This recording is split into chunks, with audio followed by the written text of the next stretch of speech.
Assalamu alaikum. Muhaciret barlık Uygur qarindoshlarimiz Alloh xayrli bo'lsin. Men yerda bir chaqiriq qilish uchun bu videoni ishlab turibdiman. İsmim Muyassar, Germaniyadan bu videoni ishlayapman. Apam Germaniyaga kelib multijalik iltimos qilgan, telekara o'tib ketgan. Advokat bilan opamning ishlarini bajarayotgandik. Opamning ismi Rizvan Gulbekli, bu pasporti.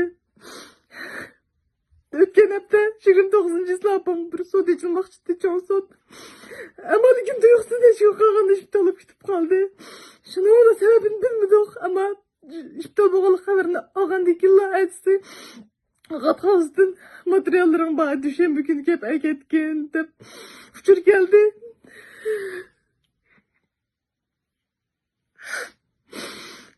Shuni bilan opam dushanba kuni yani tunugun deganda qatqazdan ketgan biti. Hozirgacha xabarini olmadim.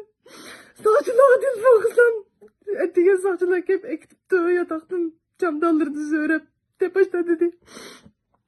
Şunu ulan, ben bütün iznimi geldim lakamadı.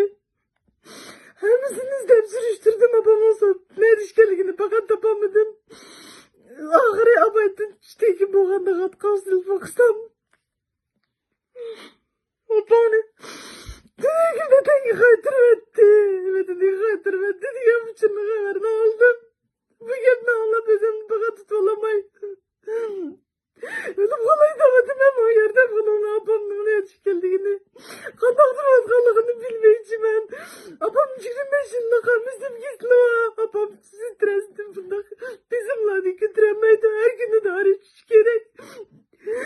Şunun içinde kırma diye deltiniz ve barlık.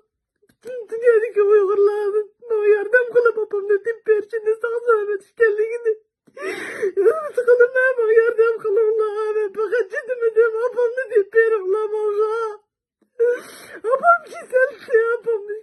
Fakirlerini götüremeydim o yardım kılımla.